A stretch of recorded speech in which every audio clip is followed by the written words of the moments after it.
नमस्कार भक्तों, स्वागत है हमारे इस चैनल अनमोल विचार टिप्स पर। वीडियो देखने से पहले एक प्यारा सा कमेंट कर दे। हर हर महादेव। सितंबर 2025 अश्विन मास की अमावस्या तिथि के दिन यहां पर लगने जा रहा है सदी का सबसे भयंकर और सबसे बड़ा सूर्य ग्रहण, जिस वजह से बदल सकती है आपकी भी किस्मत। क्योंकि जब भी कोई ग्रहण, विशेषकर सूर्य ग्रहण लगता है तो कुछ लोगों पर इसका अत्यंत ही सकारात्मक प्रभाव पर डीडीएचता है।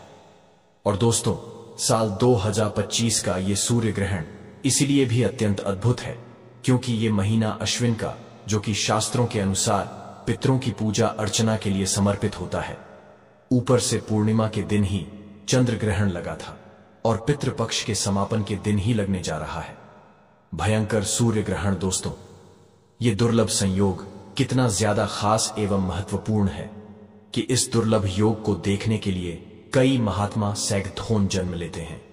क्योंकि ये दिन एक ऐसा दिन है जिस दिन आपके द्वारा किए गए सिर्फ इस उपाय से ही आपका कल्याण होना निश्चित है। क्योंकि इस ग्रहण का प्रभाव सभी 12 की 12 राशियों पर डीडीएचने जा रहा है। इसलिए दोस्तों, आज के इस वीडियो को शुरू से लेकर अंत तक बिना भगाए पूरा जरूर देखकर जाना, क्योंकि आपको ऐसी जबरदस्त ज्ञानवर्धक वीडियो पूरे YouTube में नहीं मिलेगी। इस दिन सूर्य पर राहु की छाया पड़ी डीडीएचने से एक अद्भुत सूर्य ग्रहण घटित होगा। अमावस्या तिथि और सूर्य ग्रहण का संयोग शास्त्रों में गहन प्रभावकारी माना गया है। जब भी अमावस्या के दिन सूर्य और चंद्र एक ही रेखा पर आ जाते हैं और उस समय राहु या केतु का संयोग होता है, तब सूर्य का प्रकाश आंशिक या पूर्ण रूप से ढक जाता है। इस बार का ग्रहण खगोलीय दृष्टि से भी दुर्लभ है क्योंकि यह भारत सहित एशिया के अनेक भागों में आंशिक रूप से दिखाई देगा और उसका धार्मिक प्रभाव संपूर्ण भारतवर्ष पर मान्य रहेगा। सूर्य ग्रहण का प्रारंभ अंतर्राष्ट्रीय समय सारणी अनुसार 21 सितंबर की सुबह लगभग 10:58 पर होगा। धीरे धीरे चंद्रमा की छाया सूर्य पर पड़नी शुरू हो जाएगी और आकाश का वातावरण बदलने लगेगा। दोपहर 1:42 पर ग्रहण का मध्यकाल आएगा, जब सूर्य का एक बड़ा हिस्सा छाया में होगा। इसके बाद छाया हटने लगेगी और दोपहर 3:40 पर यह ग्रहण समाप्त हो जाएगा। कुल मिलाकर इस ग्रहण की अवधि लगभग 5 घंटे तक रहने वाली है, जो कि बहुत अधिक है। इस दौरान सूर्य की किरणें सीधे नहीं पहुंचेंगी और वातावरण में हल्का अंधकार, शीतलता और विचित्रता अनुभव होगी। सूतक काल ग्रहण लगने से ठीक 12 घंटे पहले ही आरंभ हो जाता है। क्योंकि ग्रहण दिन में लग रहा है, इसलिए सूतक काल पिछली रात से ही शुरू हो जाएगा।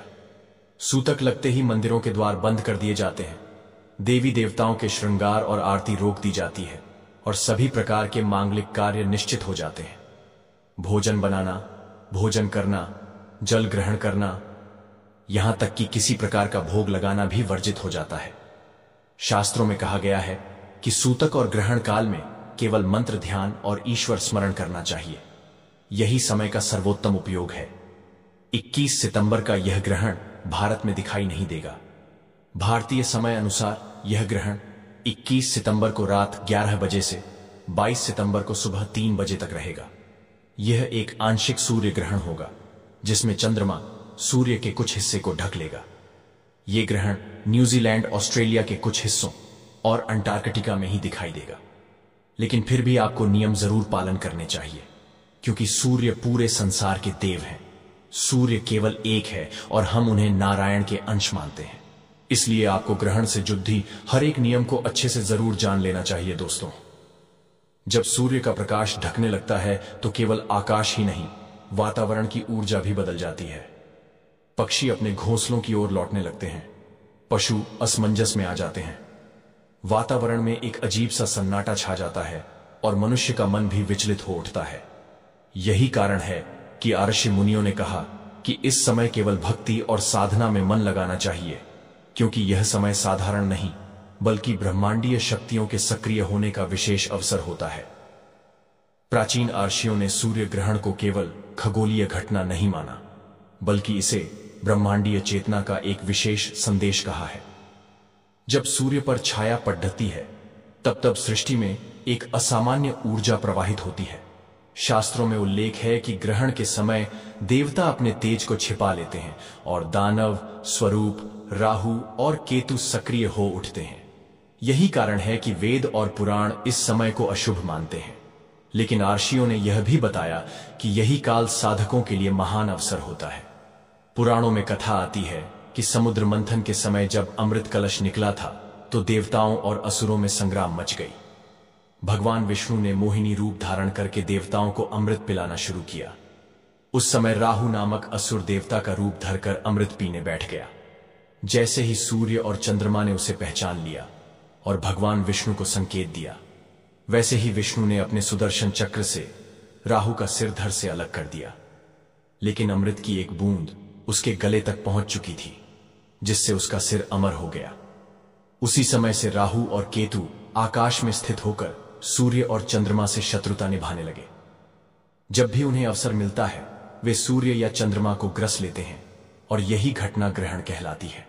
यह कथा केवल पौराणिक नहीं बल्कि यह प्रतीक है कि जब भी अंधकार में शक्तियां सक्रिय होती हैं तो वे प्रकाश को ढकने का प्रयास करती हैं। दोस्तों, आगे बढ़ते हैं वीडियो में।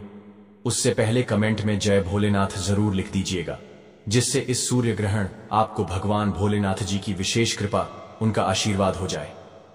भक्तों, महर्षि वशिष्ठ ने कहा है कि ग्रहण काल मनुष्य के पापों के का अवसर है।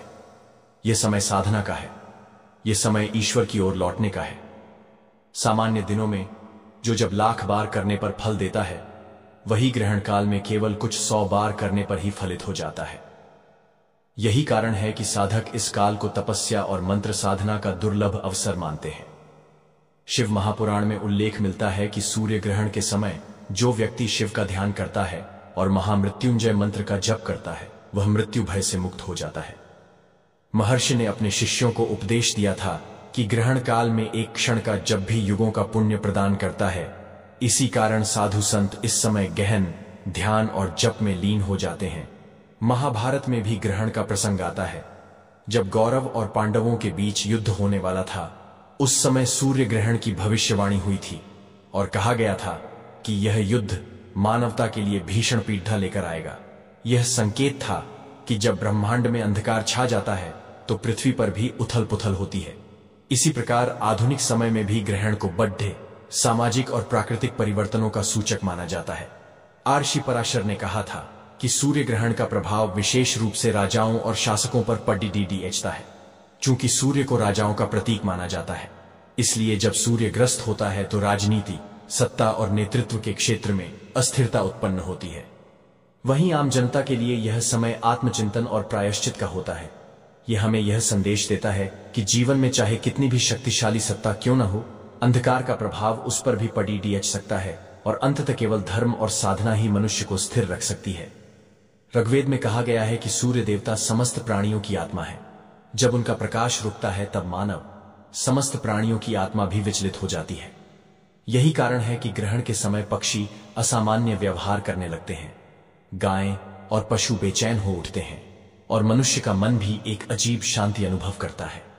इसलिए शास्त्रों में निर्देश दिया गया है कि उस समय मनुष्य को केवल ईश्वर का स्मरण करना चाहिए, ताकि नकारात्मक ऊर्जा का प्रभाव कम हो सके। सूर्य ग्रहण को लेकर अनेक पौराणिक प्रसंग भी प्रचलित हैं। एक कथा के अनुसार भगवान विष्णु ने वामन अवतार लेकर बलि राजा को पाताल में स्थापित किया था। उस समय भी ग्रहण के समान दृश्य उत्पन्न हुआ था, जब सूर्य का प्रकाश अचानक थक गया और आकाश अंधकारमय हो उठा। यह प्रतीक था कि जब भी अधर्म बढ़ाता है, तब प्रकृति भी असामान्य घटनाओं के माध्यम से चेतावनी देती है। आर्षि नारद ने कहा है कि ग्रहण काल में यदि कोई व्यक्ति गीता का पाठ करता है या विष्णु सहस्त्र नाम का स्मरण करता है तो उसे जन्मों का पुण्य प्राप्त होता है। वही देवी भागवत पुराण में उल्लेख है कि ग्रहण के समय यदि मनुष्य मां दुर्गा के नामों का जप करता है तो उसके जीवन से समस्त संकट दूर हो जाते हैं। यहां तक कि आयुर्वेद और ज्योतिष दोनों ही मानते हैं कि ग्रहण काल में शरीर की जैविक लय बदल जाती है।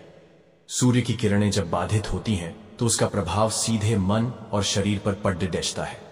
इसलिए शास्त्रों में ग्रहण काल में भोजन न करने का नियम है, ताकि दूषित ऊर्जा शरीर में प्रवेश न कर सके। तो दोस्तों, वीडियो ज्यादा लंबा नहीं करेंगे, वीडियो को यही समाप्त कर देते हैं। जाते जाते एक प्यारा सा कमेंट जरूर कर देना। हर हर महादेव, जय शिव शंभू।